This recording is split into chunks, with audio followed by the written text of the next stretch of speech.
오늘은 조회 명령을 공부할 겁니다. 그러니까 말 그대로 어떤 것을 조회하는 거죠. 명령어가 id, list, db, list.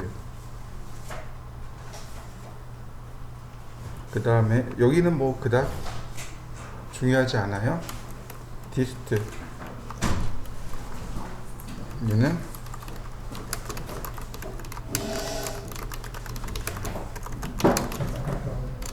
거리를 측정할 때 사용하는 명령어. 그 다음에 에어리아, 면적을 측정할 때 사용하는 명령입니다. 네. 요 정도? id, list, db list, 그 다음에 distance, 그 다음에 에어리아, 그 다음에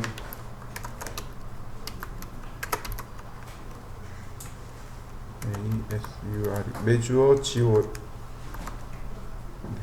매주어 지오라는 것이 하나 더 있어요. 매주어 지오메트리의 약자예요.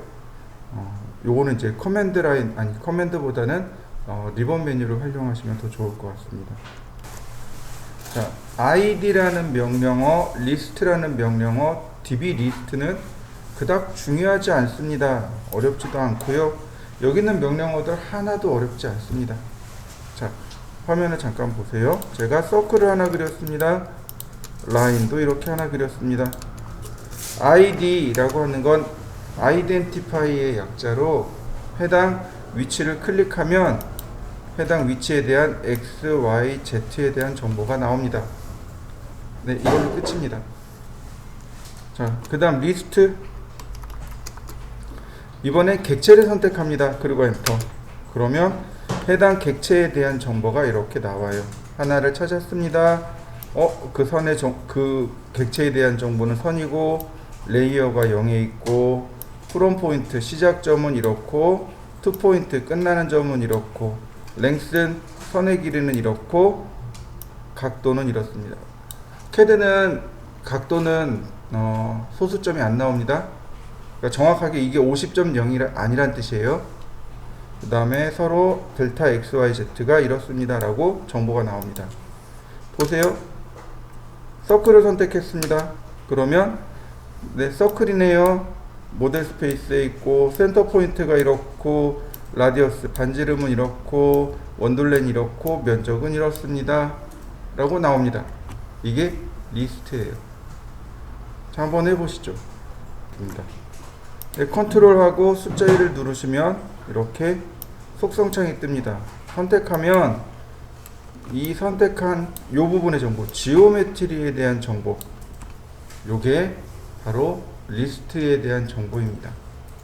요게 리스트에 대한 정보예요. 선을 클릭하면 이렇게 선에 대한 정보가 나옵니다. 같이 선택됐군요. 네, 이렇게 지오메트리에 대한 부분이 이렇게 나오죠. 요게 리스트에 대한 정보입니다. 자, db 리스트는 화면에 있는 모든 걸 말합니다. 화면에 있는 모든 정보를 다 보여주는 것, 이게 db 리스트예요. db 리스트는 사실상 쓸모는 없어요. 리스트야 어쩌다 한 번씩 본다고 치더라도 db 리스트는 봐야 될 이유가 없는 거죠. 자, 근데 여기서 이제 중요한 게 나옵니다. 그게 뭐냐면 distance, 거리를 측정할 때 사용하는 명령어입니다. distance, 그 다음에 두 개의 점을 클릭합니다. 이렇게요. 그러면 해당 두 점 사이의 거리가 나옵니다. 이렇게 distance, 거리, 각도 이렇게 나옵니다. 얘가 제일 중요해요. 얘가 제일 중요합니다. 왜냐하면 설계하다 보면 우리가 거리를 자꾸 잊어버리거든요. 이게 어디였지? 이거 얼마 썼었지? 잘 기억이 안 나거든요. 그러니까 distance 명령어로 그 즉시 거리를 측정할 수 있어야 됩니다. distance는 아주 많이 사용합니다. 꼭 기억해 두셔야 돼요. 한번 해보시죠. 에어리아도 많이 중요해요. 에어리아는 면적을 계산할 때 사용하는 명령어입니다. 자, 사각형을 하나 그려볼까요? 자, 렉탱글 골뱅이 1000,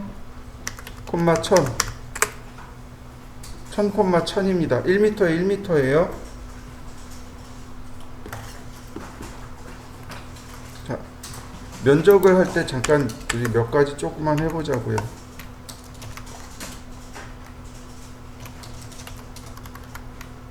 자, 1m는 1000mm입니다.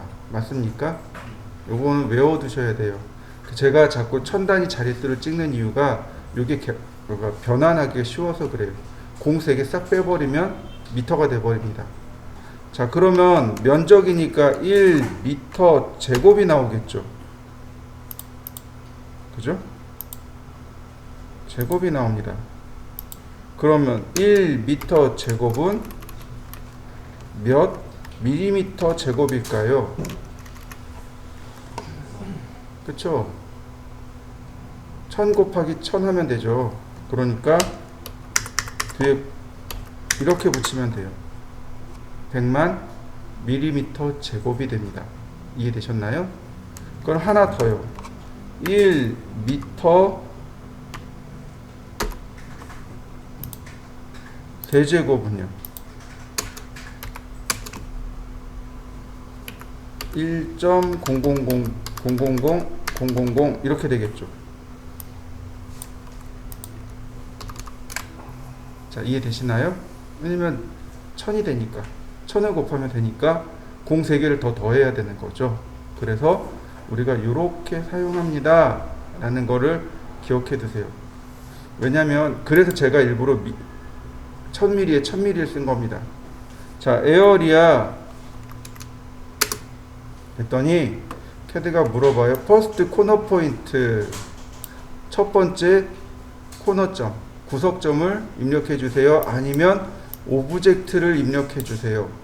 이렇게 두 개입니다.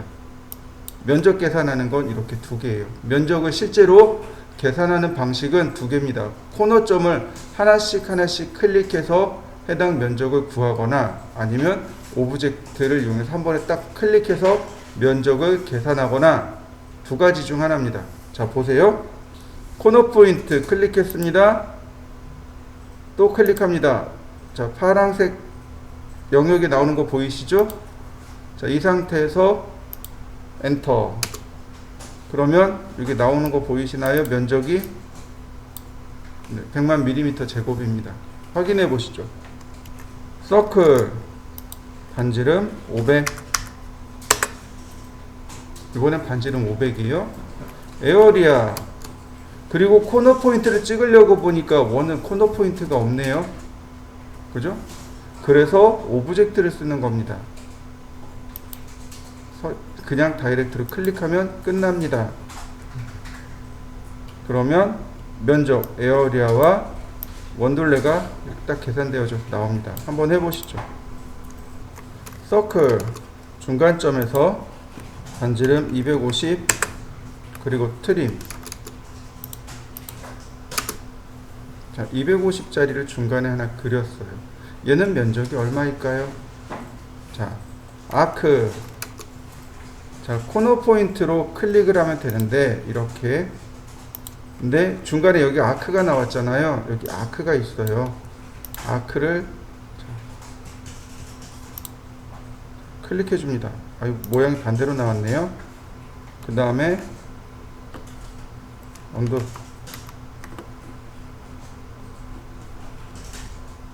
세컨 포인트. 자, 이렇게 되면 되겠네요. 다시 라인 엔터. 그러면 면적 계산되는 거 보이시죠? 한번 해보시죠.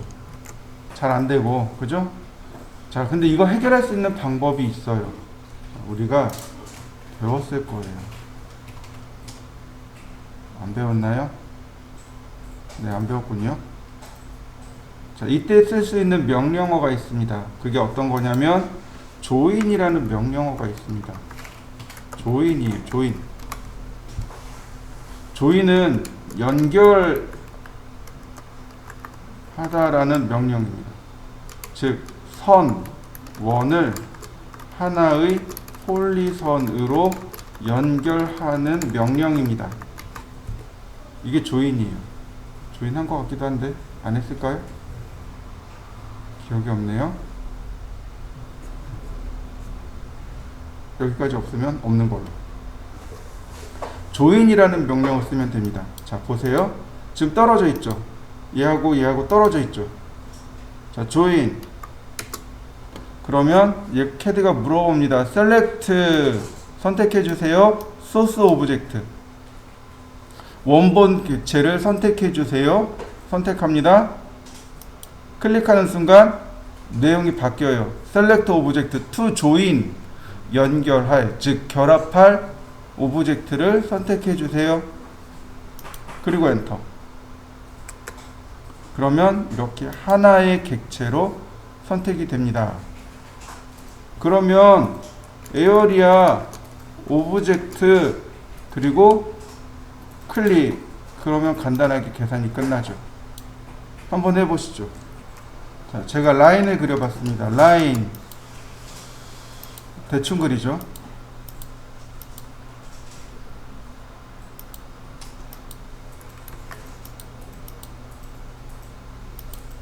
자, 이렇게 그렸어요. 그냥 대충 그렸습니다. 조인 원본 선택하고, 아니 얘를 하나 레이어를 바꿔볼까요? 이렇게 레이어를 하나 바꿨습니다. 조인 원본입니다. 나머지 데스티네이션 엔터. 그러면 이렇게 떠요. 9개의 오브젝트가 컨버티드 변경되었습니다. to one 폴리라인, 하나의 폴리라인으로. 손이 다 뭘로 바뀌었나요? 초록색으로 바뀌어버렸죠? 해당 소스로 전부 이렇게 포함이 되어져 버린 겁니다. 다시 볼까요?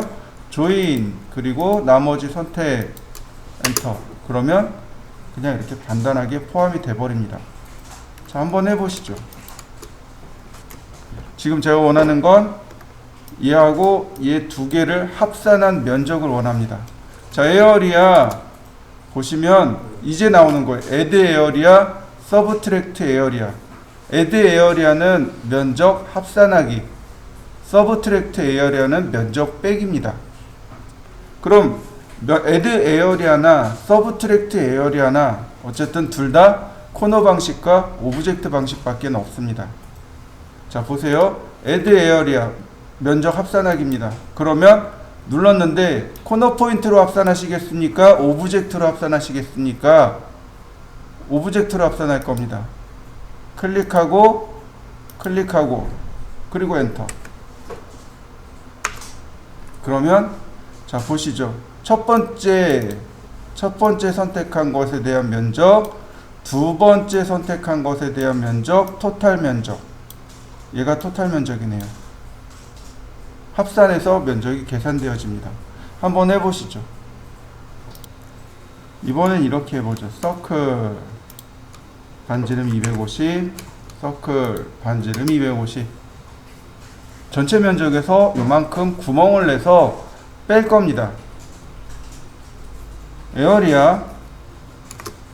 그럼 서브트랙트 에어리아로 바로 들어가지 마시고 면적 빼기 할 거야 그리고 서브트랙트로 들어가는 게 아닙니다. 전체 면적을 먼저 구하셔야 돼요. 전체 면적을 구하신 다음 면적 빼기를 시도합니다. 자, 전체 면적 add 에어리아 오브젝트로 클릭 이렇게 전체 면적을 구한 다음 엔터. 그러면 여기 서브트랙트 에어리아가 나와요. 면적 빼기로 바꾸시겠습니까? 라고. 역시 마찬가지로 오브젝트로 하나씩 빼줍니다. 그러면 두 개의 합산된 면적이 이렇게 계산되셔서 나와요. 한번 해보시죠. 이렇게 보시면 돼요. 예를 들어서 여기 있는 이 벽에다가 벽돌을 쌓을 거예요. 이 벽에다가. 그러면 벽돌이 몇 장 들어갈까요? 갑자기 멍해요. 그걸 어떻게 알아? 그죠? 근데 간단해요. 전체 면적 나누기 벽돌의 면적 하면 돼요. 그러면 벽돌의 개수가 나와요. 이해되시나요? 그거 적산이라고 해요. 대체적으로 가장 기초가 되는 건 뭐냐면 면적을 나누는 겁니다. 전체 면적 나누기 한 장의 면적. 그러면 개수가 나와요. 예를 들어서 우리 천정에 지금 석고 올라가 있잖아요. 그러면 이만큼의 면적의 이 석고가 얘가 몇 장 들어갈까요? 라고 하는 질문이 생길 수 있단 말이죠. 그러면 이 전체 면적의 요거 한 장의 면적으로 나눠버리면 개수가 되는 거죠. 예를 들어서 여러분들이 기계 쪽이라고 가정을 해보죠. 그러면 기계 같은 경우는 철을 가지고 따져요. 철의 중량으로 따집니다. 그러니까 아침에 이제 전화를 해서 오늘 철 1kg당 얼마예요? 그러면 뭐 어떤 때는 9,800원, 어떤 때는 9,900원, 어떤 때는 12,000원, 어떤 때는 9,000원 이래요. 그날 시세가 달라요. 철봉이라 그러죠? 이렇게 봉으로 된 거. 이런 거 킬로그램으로 따집니다. 그러면 철은 어떻게 할까요? 어떻게 계산할까요? 그럼 부피로 계산하면 돼요. 철은 부피입니다. 그러니까 기계 쪽은 주로 부피를 쓰는 거예요. 건축이나 인테리어는 주로 면적을 사용합니다.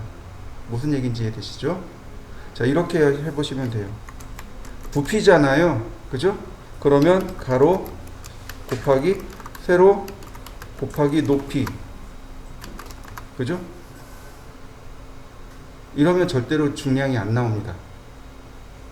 절대로 중량이 안 나와요. 뭘 곱해야 되냐면 비중이요. 비중을 곱해야 중량이 나오게 됩니다. 대략 철의 비중은 7.6이던가요? 네, 7.6을 곱해야 돼요. 비중이라는 게 물 1cm 세제곱의 무게를 비중 1이라고 합니다. 그래서 각각 1세제곱 센티미터씩 떼어서 그거의 무게를 측정한 게 비중이에요. 그러니까 철의 비중은 대략 7.6 정도 나와요. 그러니까 가로 곱하기 세로 곱하기 높이 곱하기 비중 해야 중량이 나옵니다. 그러면 여기에 곱하기 철 1kg당 단가가 있을 거 아니에요. 그러면 여기에 이걸 곱해야 내가 계산한 자재비가 나오는 거죠. 이해되셨나요? 여기다 자재비에다가 이제 공인비에다가 그 다음에 운반비에다가 뭐 도장비에다가 그 다음에 인건비 뭐 이런 것들 그 다음 회사 마진 그래서 견적을 작업하게 되는 겁니다. 그러니까 인테리어 같은 경우도 마찬가지 비슷해요. 야 오늘 여기 내일 여기 조적 쌓을 거야. 그러니까 여기다가 벽돌 미리 준비해 놔야 돼. 그러니까 미리 준비하고 시멘트 모래 미리 준비해야 돼. 그러면 이제 전체적으로 면적 따져가지고 전화해야 되는 거죠. 여기 현장 어딘데요? 벽돌 몇 장 갖다 주시고요. 시멘트 몇 포대 갖다 주시고요. 모래 몇 세제곱미터 갖다 주세요. 이렇게 해야 되는 거죠. 그래야 이제 준비가 되는 거죠. 그게 이제 주로 현장 기사들이 하는 일들이 주로 하는 일들이 그거예요. 적산하고 자재 주문하고 관리하고 청소해주고 그게 이제 건축 현장 기사들이 할 일들이에요. 기계 쪽도 똑같아요. 기계도 예를 들어 내가 제작해야 될 그 제품이 있을 거 아니에요. 그럼 거기에 그걸 철로 제작할 건지 아니면 뭘로 제작할 건지 이렇게 단가가 나온단 말이죠. 자재비가 나온단 말이죠. 부피를 따져가지고 비중을 곱해서 단가를 곱해서 자재비를 뽑아내고 거기에 페인트 칠할 거면 이제 페인트 비용이 들어갈 거고 페인트 공에 임금이 들어가고 그 다음 페인트 비용이 들어갈 거고 그 다음에 이제 시간도 들어가야 될 거고 뭐 이것저것 들어가겠죠. 그렇게 해서 견적을 만들어내는 겁니다. 그러니까 제가 일을 하다 보니까 생각보다 면적 계산하는 게 중요하더라 이거죠. 별거 아니었는데 생각보다 많이 중요했더라 이거죠. 그래서 여러분들도 면적을 그냥 그렇구나 그러고 흘려 넘치지 마시고 꼭 기억해 두세요. 자, 그 다음에 이제 우리가 알아야 될 단어들이 있어요. 자, 한자, 그 다음에 1피트 들어보셨죠? 한자, 두자 처음 들어보시나요? 아닌가요? 일단 요거는 10분 쉬었다 하죠. 우리가 흔히 사용하는 단어들 중에 한자, 두자, 그 다음에 1피트, 2피트 이렇게 사용합니다. 자, 무슨 뜻일까요? 한자의 개념은 무엇일까요? 네, 30cm인데 한자의 개념이 원래 손바닥에서 나온 겁니다. 엄지부터 새끼손가락까지 이게 한자입니다. 옛날 춘추 전국 시대 때 나왔다고 해요. 중국 춘추 전국 시대 때 누가 어디서 나왔다 그러다 정확하게는 저도 기억을 못 하는데 그 정도 어디 뭐 아마도 추측하건대 진시황 때 만들어지지 않았을까 싶어요. 보통 이제 위대한 왕이 나오면 도량형 즉 거리와 길이와 무게를 다 통일시키죠. 그때 통일이 되었을 때 했던 게 이제 그 도량형인데 한자는 원래 엄지손가락에서 여기 새끼손가락까지 쫙 펼친 이 길이에요. 춘추전국 시대 때는 대략 한자가 대략 15cm 정도 됐다고 합니다. 근데 구한말 때 얘가 좀 더 커졌어요. 30.3cm로 커졌습니다. 한자가 30.3cm예요. 점점 커져온 거죠. 사람이 커진 것도 아닌데 손바닥이 이렇게 막 커진 것도 아닌데 한자는 30.3cm로 요즘 통일되어져 있습니다. 저는 아무리 해도 이걸 아무리 찢어도 20cm가 안 넘어가거든요.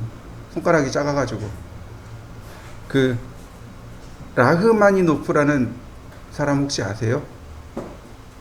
처음 들어보셨나요? 라흐마니노프가 러시아 사람이 러시아의 굉장히 유명한 작곡가 중에 한 명인데 이 사람이 키가 190이랍니다.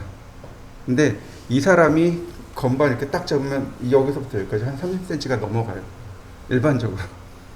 그러니까 이 사람이 작곡한 거를 당대 유명한 피아니스트가 못 친대요. 이 사람은 왜 나는 되는데 왜 너 못 쳐? 이렇게 되는 거죠. 야, 작곡가인 나도 치는데 왜 네가 프로 피아노, 그러니까 피아니스트죠. 피아니스트가 당신이 못 치면 어떻게 이렇게 나린 거죠. 피아니스트들이 되게 싫어했다 그러더라고요. 왜냐면 라흐마니노프가 손가락이 길어가지고 이게 커가지고 뭐 1옥타브하고 뭐 얼마까지 갔다 그러더라고요. 그러니까 이 사람은 선천적으로 크니까 이게 되는데 일반인들은 이렇게 쳐야 되는 거죠. 이렇게 쳐야 되는 거죠. 그러니까 이제 감정도 안 살고 치기만 바쁘고. 저희 딸내미가 음악 전공이거든요. 예고 다니고 있는데 이제 그 실기 과제물로 종종 라흐마니노프 곡을 치더라고요. 되게 어려운데 친다 그러더라고요. 어쨌든 30.3cm면 거의 키가 190에서 2m가 돼야 저 수치가 나올 거예요. 자, 그럼 피트는 얼마일까요? 1피트. 자, 이 피트라는 단어는요, 푸트에서 유래된 단어입니다. 푸트예요, 푸트. 발바닥 하나의 크기. 얘가 30.48cm입니다. 동양이나 서양이나 조금씩은 다르기는 해요. 동양은 손바닥으로, 서양은 발바닥으로 했어요. 근데 어쨌든 거의 비슷하게 나오죠? 둘 다 30cm가 됩니다. 이제 소수점 떼고 그냥 30cm라고 이야기하는 경우들이 많아요. 자, 이걸 보면 우리가 무엇을 판단할 수 있냐면 길이를 재는 단위가 사람에서부터 유래가 됐다는 걸 알 수 있습니다. 이걸 뭐라고 부르냐면 휴먼 스케일이라고 합니다. 휴먼 스케일이요. 여러분들이 앉아있는 의자 높이가 얼마쯤 될까요? 특별히 저기 할 거 없어요. 그냥 정강이 높이라고 생각하시면 돼요. 그러니까 정강이 높이, 즉 무릎까지 높이. 이걸 어떻게 따졌냐면, 그래서 어떻게 하냐면 170cm, 키 170cm를 표준으로 해서 삼았습니다. 그래서 보통 의자 높이는 한 45cm, 450mm 그렇게 따지는 겁니다. 그럼 이 책상의 높이는 대략 700mm. 앉아있고 허벅지 있고 그 다음에 팔꿈치가 닿아야죠. 그래서 700mm. 저기는 우리 출입구 있죠? 출입문 있죠? 출입문의 폭은 얼마일까요? 900입니다. 왜 900이 됐을까요? 한 사람은 똑바로 지나가고 한 사람은 피해야 돼요. 보통 어깨 폭이 600mm랍니다. 그리고 앞 뒤로 이게 300mm. 그래서 900mm. 그럼 높이는 얼마일까요? 2100이요. 왜 2100일까요? 이게 2100이거든요. 이해되시나요? 철저하게 사람을 기준으로 해서 만들어진 것, 그걸 휴먼 스케일이라고 합니다. 그래서 건축이나 인테리어 할 때는 그래서 사람을 기준으로 한 치수들을 많이 써요. 예를 들어서 여러분들 집에 장롱 있죠. 장롱 이 옷장 있죠. 옷장 이 폭 말고 이 깊이 얼마일까요? 네, 600입니다. 방금 설명했어요. 어깨폭이 얼마라고요? 600이요. 그러니까 옷을 이렇게 걸어야 되잖아요. 옷이 여기 그 정장이 600인 거죠. 그래서 이렇게 걸어서 딱 닫아야만 되니까 그래서 장롱 깊이가 600이 되는 겁니다. 이해되셨나요? 네. 이제 그런 정도를 이해하고 나서 설계를 하기 시작하면 이해하기가 조금 더 쉬워집니다. 혹시 그런 거 해보셨는지 모르겠는데, 전 이제 애들이 이제 다 커서, 그러니까 우리 애들이 어렸을 때 그 늘 지나쳐가는 그런 코스가 있더라고요. 애기들이 어리면 제일 먼저 하는 게 물고기부터 키우더라고요. 물고기 키우고 곤충 키우고 이렇게 가요. 저도 애들 어렸을 때 물고기 키우고 곤충 키우고 넘어왔거든요. 그러니까 물고기를 키우려니까 어항이 필요하잖아요. 그래서 이제 어항을 사러 갔어요. 그랬더니 뭐 자반어항이라는 게 있더라고요. 그래서 자반어항 처음 들어봤는데, 그러니까 이제 자반 그러면 이게 고등어야 아니면 콩자반이야 이런 생각부터 먼저 들죠. 이게 물어봤어요. 도대체 자반이 뭐예요? 그랬더니 한자반이요. 줄여서 한자반, 한자반을 자반이라고 하더라고요. 자반어항, 자반 큐빅어항 이렇게 얘기하더라고요. 그러면 우리가 여기서 유추할 수 있는 게 있죠. 유리집은 자를 씁니다. 한자 두자. 이해되시나요? 그러니까 유리집 가가지고 한자 두자 주세요 이렇게 얘기하시면 돼요. 뭐 한자 주세요, 두자 주세요 이렇게 얘기하면 바로 알아듣습니다. 이때 30.3으로 계산하지 마시고 그냥 30으로 계산하시면 됩니다. 또 있어요. 저 어렸을 때 이제 요즘은 이제 붙박이장이 유행이죠. 어지간한 집엔 대부분 다, 그러니까 어지간한 아파트에는 다 붙박이장이 있습니다. 근데 빌라나 단독주택 같은 경우는 장이 없죠. 옷장이나 혹은 장을 사러 가야 돼요. 그러니까 저 신혼 때, 그러니까 결혼할 때 장을 사러 갔어요. 또 이제 장 하시는 분들이 이제 그런 얘기예요. 12자장 사셔야죠. 9자장, 10자장 이렇게 얘기해요. 도대체 저 12자장이 무슨 뜻일까? 이런 얘기예요. 12자면 장이 4개가 들어가요. 9자장이면 장이 3개가 들어가요. 여기 나온 대로 30을 곱하면 됩니다. 그럼 12자면은 장이 4, 32 맞나요? 아이고. 네. 그렇죠. 4개니까 4. 자꾸 셈이 안 돼. 곱하기 4가 되는 거죠. 그러니까 아니지. 이게 아니죠. 이게 나누기죠. 그죠? 그러면 4, 30인가요? 개당? 아닌데? 아니, 갑자기 셈이 안 되냐, 왜? 일단 이렇게 하죠. 곱하기 300 하면 되겠네요. 30 하면 3600ml가 되는 거죠. 3600ml가 돼요. 이거를 나누기 4 하면 됩니다. 그러면 계산해 볼까요?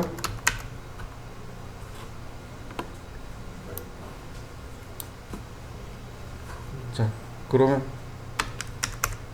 나누기 4 900ml. 일반적으로 장롱 하나의 폭은 900ml가 됩니다. 일반적으로. 그러면 9자장은 어떻게, 9자장이야 뭐 그렇다 치는데 10자는 뭐 어떻게 되나요? 10자. 날개예요, 날개. 양옆으로 사이드 막는 거예요. 그래서 10자장이 되는 겁니다. 붙박이장처럼 옆을 막는 거예요. 이게 9자장이면 공간이 남거든요. 그거를 나무 판을 대가지고 이렇게 막아요. 그래서 마치 붙박이장처럼 보이게 합니다. 그게 10자장이었던 거예요. 그럼 여기서 우리가 아는 거, 가구도 한자 두자를 쓰는군요.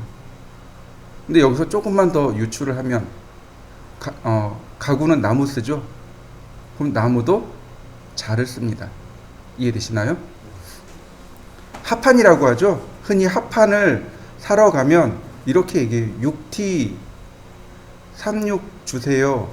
39 주세요. 이렇게 얘기해요. 그럼 36, 39 이건 무슨 뜻이에요? 네, 가로 3자, 높이 6자 혹은 9자 이런 뜻이 되는 거예요. 나무도 자 단위를 사용합니다. 의외로 많죠. 자라는 단위를 사용하는 곳이 의외로 많습니다. 나무, 그 다음에 유리 이런 데는 다 자를 사용해요. 자, 그리고 또 하나. 자, 우리가 여기까지는 이제 길이에 대한 단위라면 평이라는 단위가 나와요. 그죠?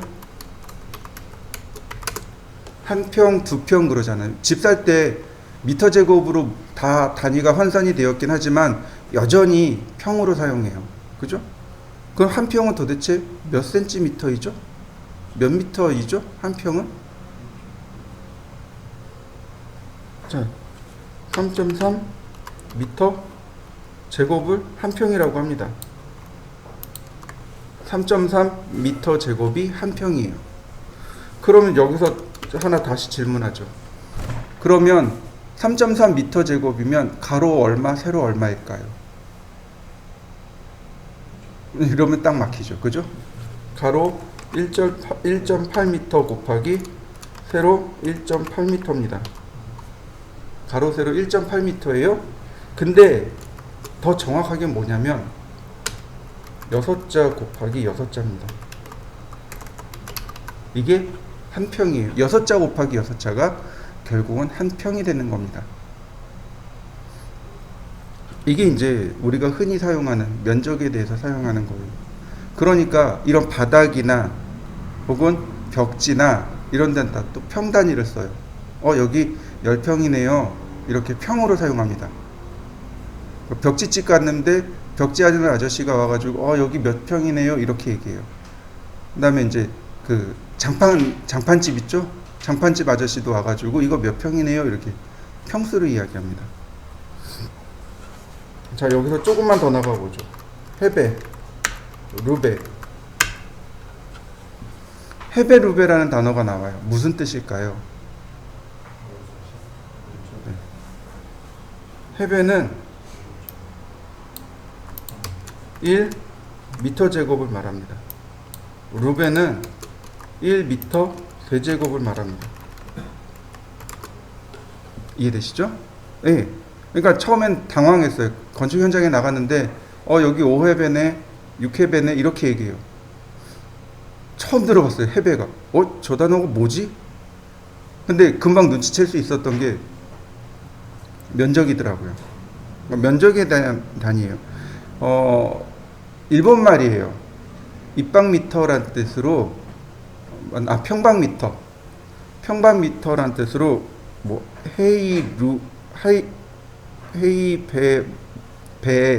헤이베라고 하더라고요. 헤베이 뭐 이렇게 읽더라고요. 일본 말은 잘 몰라서 근데 그걸 줄여서 헤베라고 했습니다. 입방미터예요. 그 다음에 루베 역시 마찬가지로 1미터 세제곱입니다. 이것도 부피에 대한 단위예요. 루이베인가 그래요. 그래서 이것도 역시 일본 말이고 입방미란 뜻을 가지고 있습니다. 뭐 해배도 아직 많이 써요. 벽지도 그러니까 벽지 하는 아저씨한테 여기 5회배요, 6회배요 그러면 금방 알아먹어요. 그 아저씨들은 아직도 해배란 단어를 씁니다. 근데 루베는 어디서 쓸까요?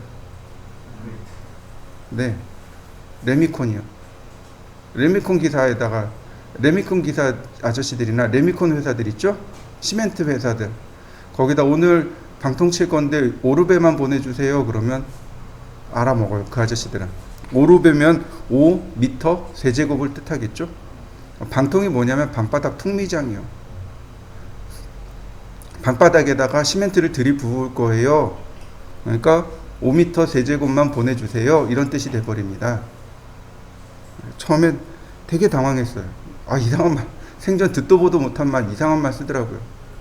근데 어쨌든 우리가 이제 이 중에는 이제 기계 쪽도 있고 건축 쪽도 있겠지만 이런 정도는 상식선으로 좀 외워두시면 더 조금만 더 그러니까 좀 도움이 될 것 같아요. 그 다음에 보시면 이제 여기 메주어 지오메트리라고 있습니다. 디스턴스, 라디어스, 앵글, 에어리아, 볼륨 여기 다 나와 있어요. 디스턴스 거리죠. 그 다음 라디어스는 반지름이죠. 앵글은 각도죠. 그 다음 에어리아는 면적입니다. 그 다음에 볼륨은 최적이에요. 최적. 부피를 계산할 때 사용하는 게 이제 볼륨이 되겠죠. 볼륨은 3D까지 들어가야 비로소 쓰실 수 있어요. 지금은 쓸 수 없고, 뭐 예를 들어서 라디어스예요. 클릭하고 엔터 치면 바로 딱 나와요. 이렇게 라디어스 얼마 이렇게 딱 나옵니다. 예를 들어서 선이 이렇게 아니 그대로 갈까요? 앵글 클릭 그러면 각도 나옵니다. 이건 그냥 한 번씩 해보시면 이제는 금방 이해하실 수 있는 내용들이 됩니다. 이제 우리가 여지껏 배웠던 건 CAD를 다루는 방법에 대해서 공부한 겁니다. CAD는 이렇게 다룹니다 라고 CAD를 다루는 방법에 대해서 공부했다면 이제부터는 설계를 보는 눈에 대해서 공부를 하셔야 돼요. 설계를 이렇게 합니다 라고 하는 것을 배워야 합니다. 처음에 설계라는 걸 배우기 시작하면 뭐 자를 다루거나 혹은 컴퍼스를 다루거나 그 다음에 선을 그리고 이런 기초제도를 해요. 우리가 했던 이런 기초제도를 하고 이 기초제도가 어느 정도 숙련이 되면 그 다음에 배우는 게 정투상입니다. 정투상이에요. 그 다음에 배우는 게. 이 정투상은 기계나 건축이나 인테리어나 다 해야 돼요. 그러니까 설계에서 기본적으로 그러니까 KS에서 아예 딱 때려놨어요. 못 박아놨습니다. 설계는 혹은 설계는 정투상을 원칙으로 합니다 라고 딱 못 박아놨어요.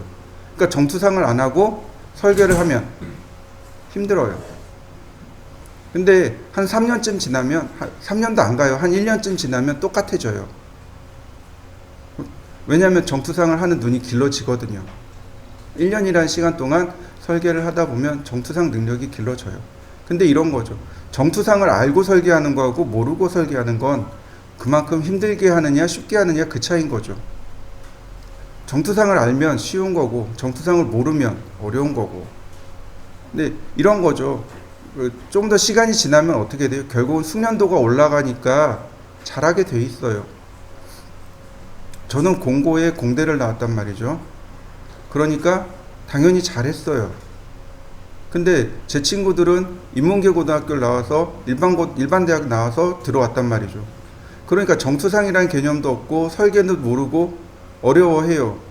근데 시간이 조금 흐르니까 이게 설계에 대한 개념도 잡히고 정투상이라는 것도 눈에 들어오고 한 2년 3년쯤 지나니까 내 실력이나 걔 실력이나 똑같은 거죠. 그만큼 숙련이 필요한 거예요. 근데 단지 저는 업무에 쉽게 적응한 거고 그 친구들은 그냥 고생하면서 적응한 거고 그 차이라고 보시면 됩니다. 자, 정투상에 대해서 조금 더 설명을 드리도록 하죠.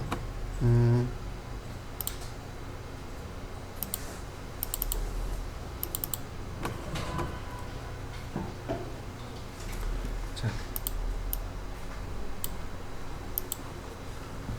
사진이 가번 그림과 나번 그림 두 개가 있습니다. 가번은 투시라고 합니다. 가번은 투시라고 하고 나번은 투상이라고 합니다. 투시나 투상이나 앞에 투자가 나오죠. 바라본다는 뜻이에요. 바라본다는 뜻이고 투시는 이런 거죠. 투상이나 투시나 똑같아요. 물체가 여기 있고 저 멀리 있어요. 두 개가 똑같은 물체예요. 내 앞에 있는 물체하고 저 멀리 있는 물체 두 개가 똑같습니다. 그런데 사람의 눈은 원근감이 있죠. 그러니까 가까이 있는 건 커 보이고 멀리 있는 건 작아 보여요. 이건 투시입니다. 가까이 있는 건 크고 멀리 있는 건 작게 보여요. 이건 투시입니다. 그러니까 설계를 할 때 어떻게 해요? 가까이 있는 거 크게 그리고 멀리 있는 거 작게 그려버리면 다른 사람이 못 알아봐요.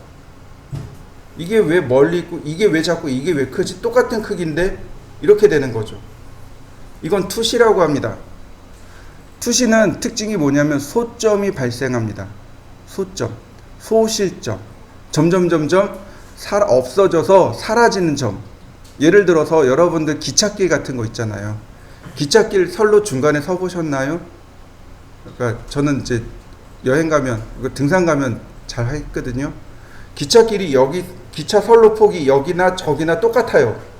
근데 원근감 때문에 여기는 넓어 보이고 저쪽은 점점 가서 선로가 붙어 버리잖아요. 이게 소실점인 거죠. 소점이 발생하는 건 투시입니다. 그러니까 설계는 투시를 하면 안 돼요. 그러면 투상은 뭐냐면 나번이 투상이에요. 무한대로 갑니다. 즉 여기 있는 거나 저기 있는 거나 똑같은 크기인 거예요. 이해되시나요? 똑같은 크기로 그리는 거예요. 거리에 상관없이 똑같이 그려지는 것, 그걸 투상이라고 합니다. 재밌는 거 하나 알려드릴게요. 여러분들 안대 끼고 운전해 보셨나요? 위험하지 않던가요? 엄청 위험해요. 왜 위험한지 아세요? 사람이 거리를 판단하는 건 눈이 두 개이기 때문에 그렇습니다. 눈이 두 개이잖아요. 그러면 서로 들어오는 시각 정보 차이가 아주 미묘하게 차이가 납니다. 그리고 바라보는 각도가 약간 달라요. 그래서 그 차이를 가지고 사람은 거리를 만들어냅니다. 아, 제가 멀리 있구나, 가까이 있구나. 근데 우리가 안대를 끼면 시각 정보가 하나로 들어오죠. 거리감이 사라집니다. 그래서 운전하면 되게 위험해요. 그러니까 애초에 그렇게 해서 익숙해졌다 그러면 괜찮아요. 그러니까 장애우 분들 있잖아요. 한쪽 이제 실명하신 이제 그런 분들은 이제 그 거리감에 익숙해졌으니까 괜찮은데 우리가 눈병 나서 안대를 썼어요. 위험해요. 엄청 위험해요. 왜냐면 거리감이 사라져 버리거든요. 즉 투상은 바로 이 거리가 없는 겁니다. 거리감 없이 바라보는 것, 그걸 투상이라고 합니다. 설계는 투상을 원칙으로 합니다. 멀리 있건 가까이 있건 똑같은 크기면 똑같이 그립니다. 이게 투상이에요. 투상과 투시에 대한 차이점이고요. 자, 넘어가 보죠. 자, 가나 다는 똑같은 겁니다. 라가 달라요. 라는 소점이 두 개가 나왔죠. 네, 이소점 투시도라고 합니다. 자, 1소점 투시도가 있어요.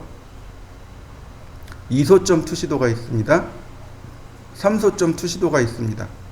소점이 각각 1개, 2개, 3개가 있다는 얘기죠. 이해되셨나요? 그러면 4소점 투시도가 있을까요? 없어요. 사람의 눈이 최대한대로 만들어낼 수 있는 게 3소점까지밖에 없습니다. 그래서 3소점 투시도밖에 없어요. 최대 3소점입니다. 일반적으로 우리가 흔히 보는 게 1소점과 2소점이에요. 3소점 같은 경우는 이렇게 공중뷰, 예를 들어서 헬리콥터를 타고 건물을 내려다보면 그게 3소점이 나와요. 그 다음에 이제 그 건물 아래서 위를 쳐다보면 이제 3소점이 나오긴 합니다. 근데 그렇지 않고 일반적으로 걸어 다니면 보통 2소점 이내에서 다 해결이 돼요. 2소점, 좀 많이 나오면 3소점. 네, 라보는 투시입니다. 가, 나, 다는 소점이 없죠. 소점이 없습니다. 가나다는 소점이 없어요.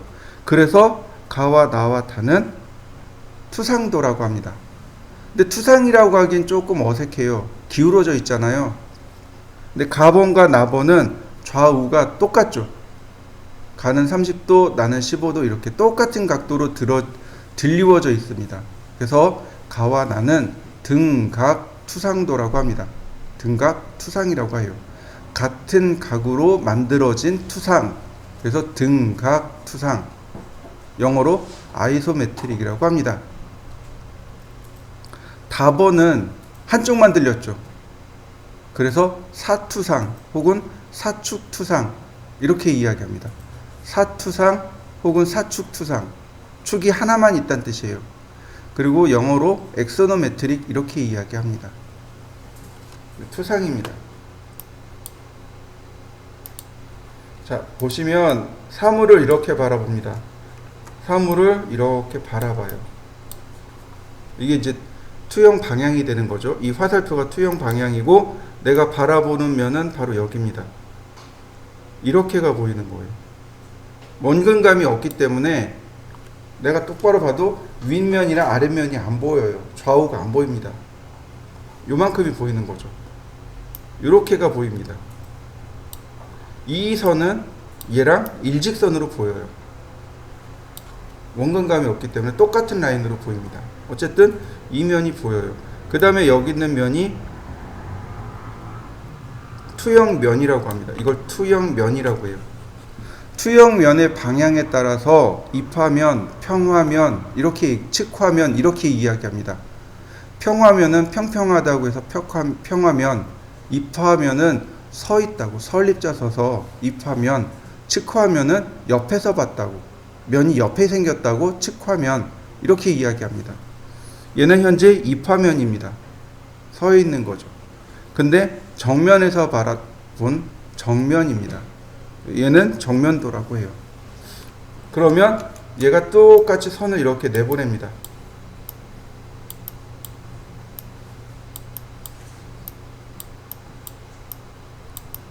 그러면 입화면에 이렇게 마주치겠죠? 이렇게 그려지는 거죠. 이렇게 보입니다. 그러면 여기 있는 이 모서리는 사실은 이렇게 뒤로 들어가 있는 모서리예요. 여기 있는 모서리는 여기 있는 거예요. 이 세로 모서리는 얘와 여기 있는 사선 있죠? 얘예요.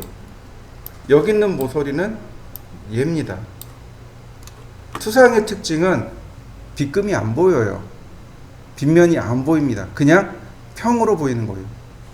이게 투상의 특징입니다. 그러면 이게 빗면인지 아닌지 어떻게 알아요? 라고 물어볼 수 있습니다. 이건 다른 면을 보셔야 돼요. 측면을 보든지 평면을 보든지 다른 면을 보고 확인하셔야 됩니다. 자, 다른 면도 한번 볼까요? 아이고, 이거 지워지면 큰일 나는데. 그 다음 보시면 이제 가번과 나번이 있죠? 가번은 수평 투영면입니다. 평화면이라고 해요. 다번은 측화면입니다. 근데 오른쪽에서 봤다고 해서 우측면이라고 합니다. 이렇게 나오는 거죠. 그러면 빗금으로 그어진 것을 측면을 보고 판단할 수 있는 거죠. 사물을 보고 이렇게 쭉 펼쳐져야 돼요. 우리 어렸을 때 주사위 만들어 보셨죠? 주사위 상자 만들어 보셨죠? 네. 사물이 그렇게 펼쳐지는 겁니다. 주사위처럼. 총 6개의 화면이 나오게 돼요. 총 6개입니다. 앞에서 바라봤다고 해서 정면, 오른쪽에서 바라보면 우측면, 왼쪽에서 바라보면 좌측면, 위에서 바라보면 평면, 밑에서 바라보면 저면, 아래 저자 쓴 거예요. 그리고 뒤에서 바라보면 배면, 이렇게 이야기합니다. 이해되셨나요? 네. 저 중학교 때 높이뛰기를 했었어요. 그러니까 제가 고등학교 1학년 때 우리나라에서 아시안 게임이 열렸었거든요. 그러니까 고1, 고3 때, 고1 때 아시안 게임, 고3 때 올림픽을 했었어요.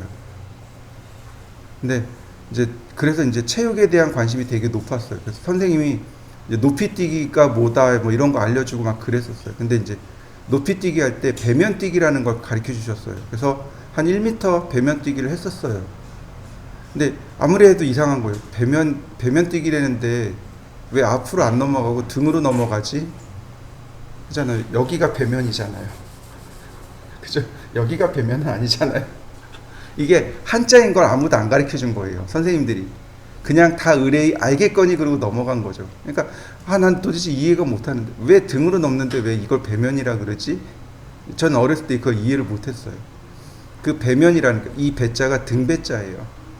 그러니까 등 쪽 면으로 뛰기란 뜻이에요. 마찬가지예요. 아래 저자 써서 저면, 등배자 써서 배면 이렇게 씁니다. 자, 또 넘어가 볼까요? 자, 이거는 이제 투상을 할 때 잘못된 예제들입니다. 자, 가번의 경우 뭐가 잘못됐냐면 이렇게 위치가 틀어진 거예요. 위치가 같아야 돼요. 크기와 위치가 같아야 됩니다. 여기가 바닥면이잖아요.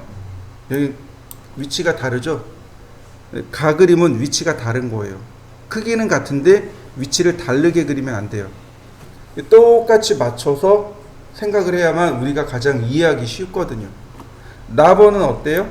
크기가 다르죠? 그죠? 크기가 다르면 우린 뭐라고 판단해요? 아, 크기가 다르구나. 다른 면인가 보다 라고 생각하게 됩니다. 그러니까 정투상을 할 때는 위치를 같게 하시고 크기를 같게 해야 됩니다 라는 뜻이에요.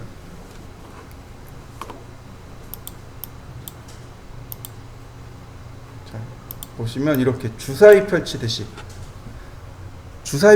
이렇게 쭉 펼치는 겁니다. 자, 정면을 기준으로 그리시면 돼요. 이거요, 여기서 45도 사선으로 그리신 다음에 만나는 면을 이렇게 쭉 끌고 내려가면 돼요. 45도만 가능해요. 다른 각도는 안 되고 이건 45도만 가능해요. 좀 공고 나왔다 그랬잖아요. 이 정투상을 거진 한 6개월 가까이 했는데 컴퍼스로 이렇게 하라고 배웠단 말이에요. 여기 있는 것처럼 이러고 하는데 어떤 친구는 컴퍼스 안 가져왔다고 45도 사선을 그려서 하더라고요. 물어, 야 이거 맞는 거야? 그랬더니 맞아 그러더라고요. 알고 봤더니 걔네 형도 공고 나온 거예요. 형이 미리 가르쳐 준 거예요. 선생님한테 혼났어요. 요령 피운다고. 컴퍼스 가지고 할 것이지 요령 피운다고 자아대고 한다고 혼났어요. 근데 어쨌든 여러분들은 45도 사선으로 할 겁니다. 굳이 어렵게 원 그려서 하지 마세요. 편한 게 좋은 겁니다. 자, 다음 이거 넘어가고, 자, 그림입니다. 그림으로 보세요. 한 서너 번 보시면 이해하기 쉬울 거예요. 요게 정투상입니다. 설계는 정투상이에요. 그래서 여러분들은 정투상을 보는 눈이 띄어져야 됩니다. 그래야 그 다음 과정 들어가서 이해하기가 쉬워요. 여러분들 교재 있잖아요. 이 교재가 정투상이 끝나야 할 수 있는 교재예요. 명령어들은 그냥 볼 수 있어요. 명령어들은 보셔도 되는데 과제는 이 정투상을 안 하고 보면 무지하게 어렵습니다. 제가 얘기를 했는데 교재 좀 바꾸자고. 바꿔주세요. 교재가 너무 어려워요. 정투상을 끝나면 교재에 있는 걸로 한번 할 겁니다. 자, 이해되시나요? 정투상에 대한 개념? 자, 하나 더 보도록 하지요. 요거까지만 보고. 자, 요 그림이 있어요. 일각법이 있고, 이각법이 있고, 삼각법이 있고, 사각법이 있습니다. KS는 삼각법 정투상을 원칙으로 합니다. 삼각법 정투상을 원칙으로 합니다. 이 그림을 제가 그려드릴게요. 화면을 이렇게 10십자로 나눈 거예요. 그리고 여기를 일각법 혹은 1사분면이라고 배웠죠. 여기 2사분면, 여기 3사분면, 여기 4사분면 이렇게 배웠습니다. 기억나실 거예요. 자, 이때 이게 무슨 의미냐면 이렇게 보시죠.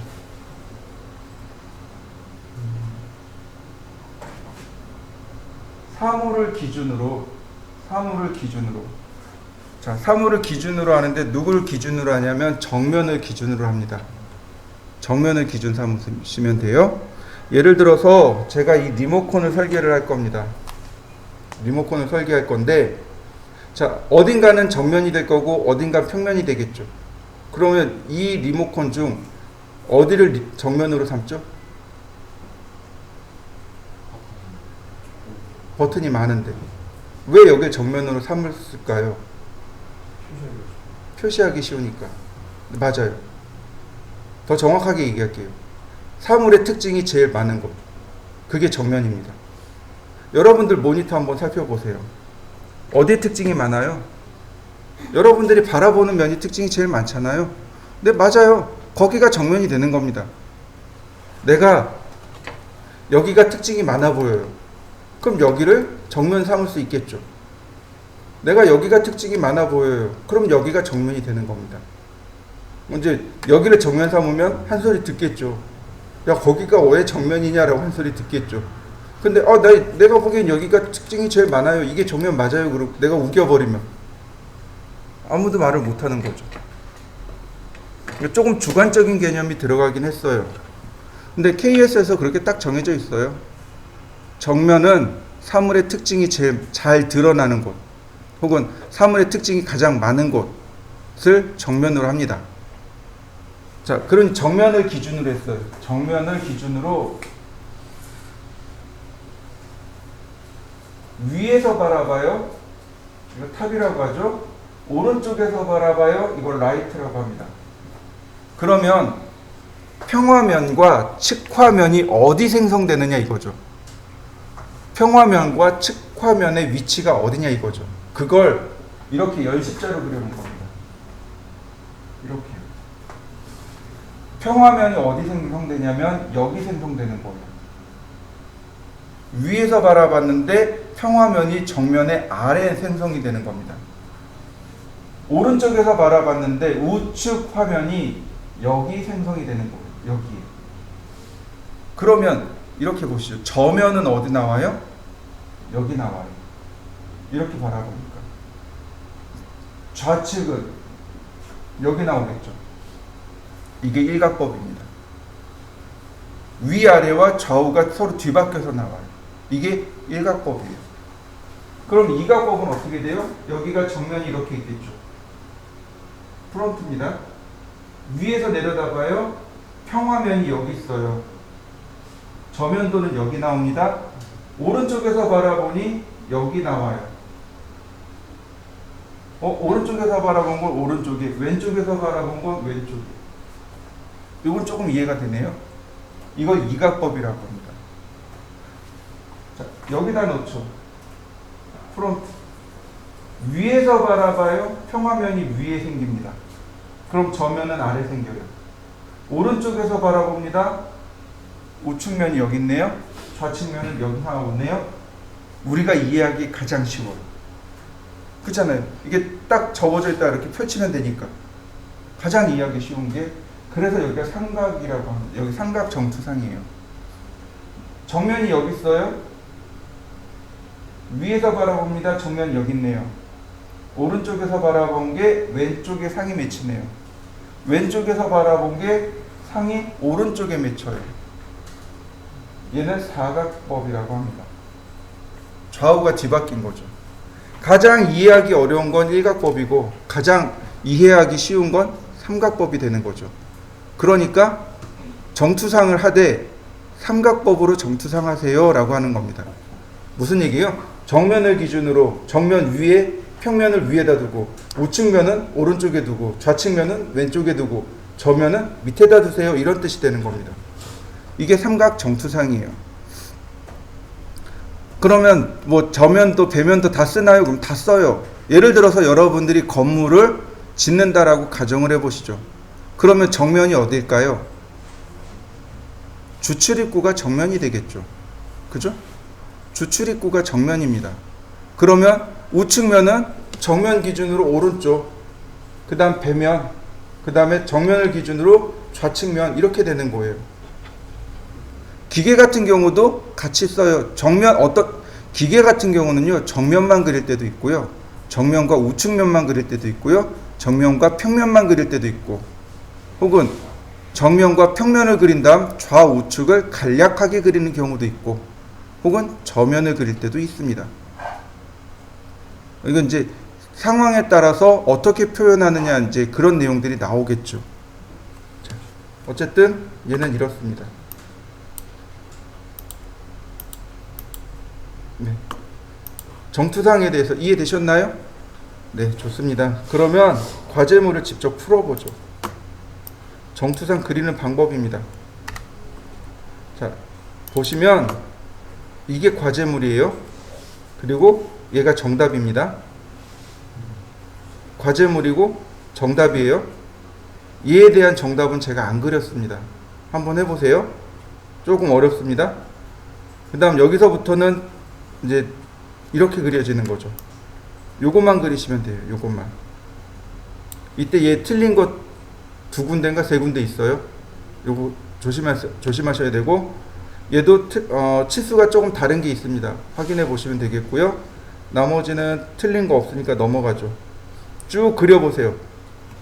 여기서, 그러니까 여기까지, 여기 전까지, 여기까지 쭉 그려보세요. 여기까지 쭉 그려보시는데, 여기부터는 저하고 같이 할 겁니다.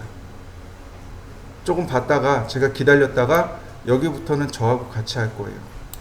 요거 하나, 그 다음 요거 하나, 요거 하나.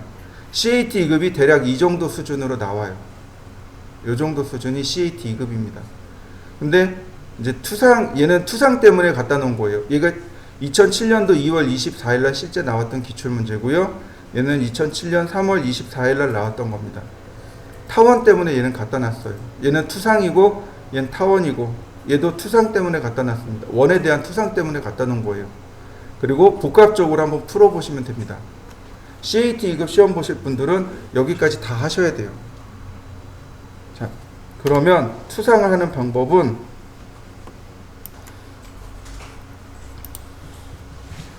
먼저 사이즈를 그리고 방향을 먼저 알려드릴게요. 얘는 이렇게 바라보는 걸 정면으로 합니다. 이렇게 바라보는 걸 정면으로 하고, 이만큼의 길이를 30, 그 다음에 위쪽을 10, 여기를 20 이렇게 주시면 됩니다. 얘는 이쪽을 정면으로 합니다. 여기를 70, 요만큼 40, 여기를 40으로 보시면 됩니다. 이때 여기 모는 들어가 있잖아요. 모는, 눈금은 안 그리셔도 돼요. 여기 나와 있는 눈금의 개념은 치수의 개념이라고 보시면 됩니다. 크기의 개념이에요. 자, 요거를 그려볼 테니까 잘 보세요. 먼저 정면을 그리셔야 돼요.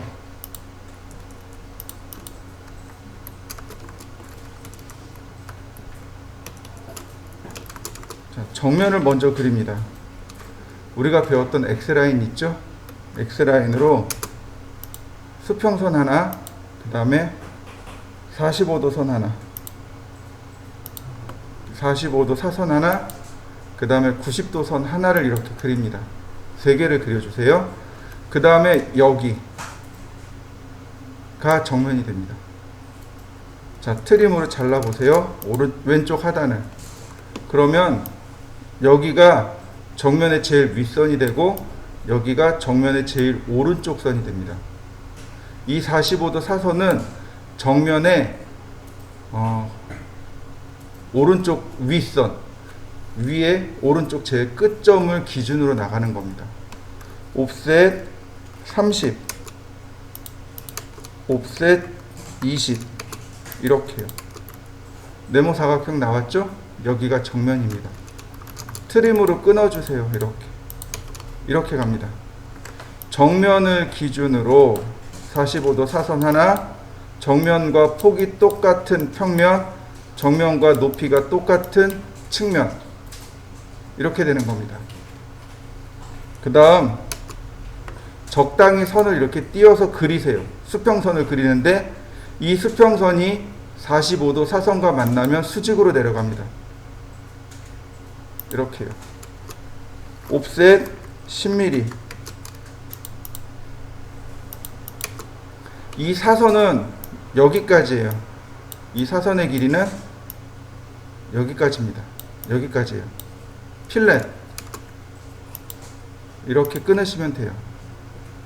그리고 나머지 트림으로 잘라냅니다. 트림. 자, 펜스 기능이 있었죠? 네, 이렇게요. 얘가 첫 번째 그림입니다. 이게 정면도, 우측면도, 평면도의 치수가 됩니다. 한번 해보시죠. 라인 쭉 수평선 그리면 되죠. 그리고 적당히 선들을 이렇게 하나씩 그리면 되겠죠. 하나, 둘, 셋. 아이고, 하나 더 그려야 되겠네. 이렇게요. 그러면 여기가 두 번째, 세 번째, 네 번째 이렇게 되겠죠. 라인 45도 사선으로. 자, 이렇게 생겼네요. 옵셋 30.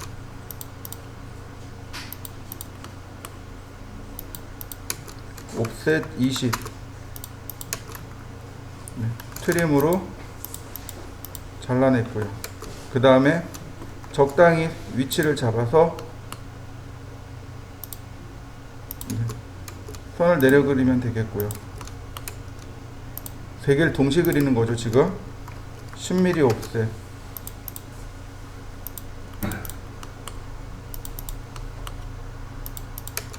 네, 필렛.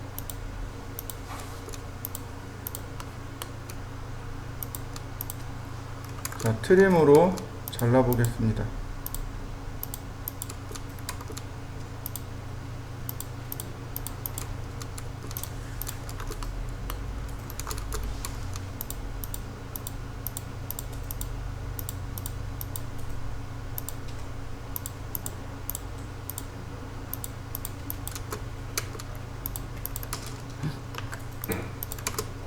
자, 두 번째 거는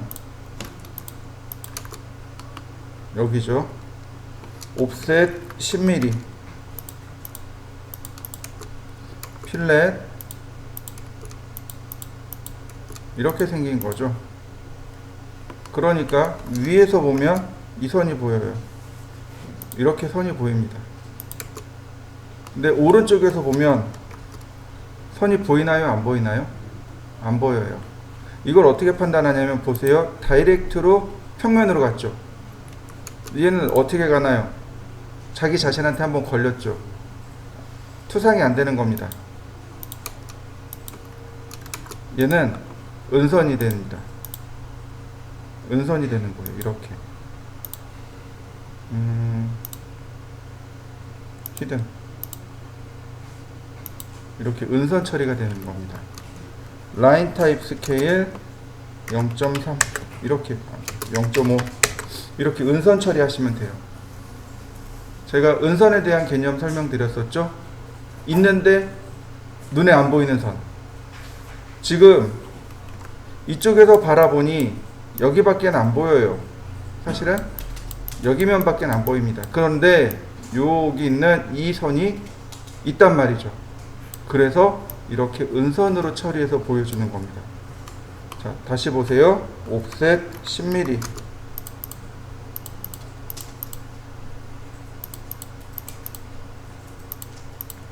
자, 이렇게 생겼네요.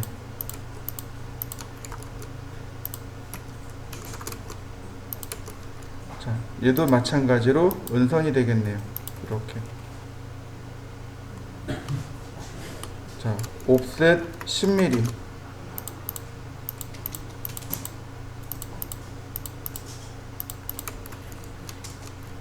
트림.